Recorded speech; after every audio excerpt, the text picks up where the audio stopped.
It's the most majestic thing you've ever seen. You had in Jerusalem the temple. You had the temple of God, Solomon's temple, and up till this moment, that was the most majestic, beautiful, grandiose thing you had ever seen. But the city of Babylon makes it like nothing. Everything pales in comparison to the lavishness of your new home. The hanging gardens are a wonder of the world. And this is your new place. In the shadow of this place is where you will seek to rebuild your life for you and your family. And you begin to ask yourself, why am I here? Did God forget his people? Are the gods of Babylon, whose temples are bigger and greater and more magnificent than the temple in Jerusalem, does that prove that they are bigger, greater, more magnificent, richer gods than our God, than Yahweh, than Jehovah? Are they more powerful than him? And then you remember back to your time in Jerusalem, and you remember this man. He was a very unpopular man.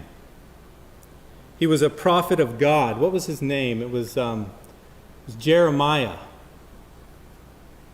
And he had been prophesying in Israel, man, it must have been for 30 years at this point, from the time he was a young man. His message was one of repentance. He would say, stop seeking after other gods to worship them and serve them, and no harm will come to you, he would say. And yet you didn't listen. Your countrymen, they didn't listen.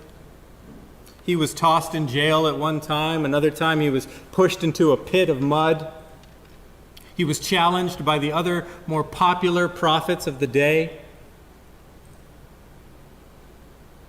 The leaders of the nation, they never listened. They were caught up in worldly politics, making money, the pursuits of pleasure. But now his words ring in your ears. All the predictions that he had predicted have come to pass. In fact, in the last days, he had said, if you just surrender, your city will not be destroyed. But the leaders didn't listen. They put up a fight. And now the city of Jerusalem lies in ruins. The temple of God hacked to pieces, everything worth anything taken, and all that's left is ruins. Truly, this man spoke the truth. Truly, he had been sent by God. And if only we had listened to him. And now we're refugees in a foreign place, stripped of our possessions, stripped of the very land that defined you. God had given us that land, the land of milk and honey, that he had given us that, and now it was taken away. We were a nation beaten down. And yet, a message of hope comes. A letter written by that very prophet Jeremiah, delivered from the mouth of God to his people. This morning we're going to read a portion of that letter. Many today still find hope in it. In fact, one of the most reassuring, encouraging, uplifting passages, verses in all of the Bible, you've seen it all over any Christian bookstore you've gone to, is found in this letter. And I think more than anything else, this letter answers the question, why am I here?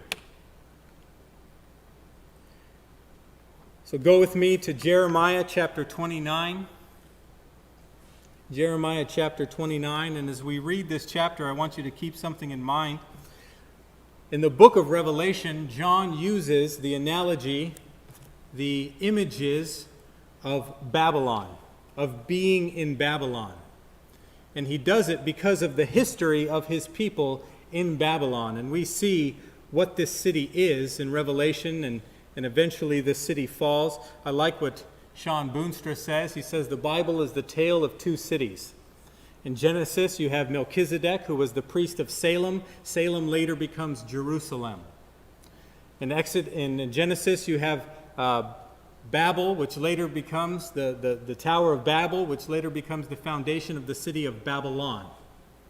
And then when you get to Revelation, the end of the book, you have three angels saying Babylon is fallen, and Jesus comes, and eventually New Jerusalem sits on this earth. The tale of two cities.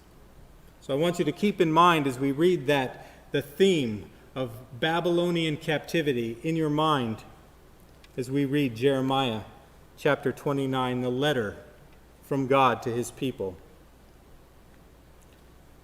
Verse 1, "Now these are the words of the letter that Jeremiah the prophet sent from Jerusalem to the remainder of the elders who were carried away captive, to the priests, the prophets, and all the people whom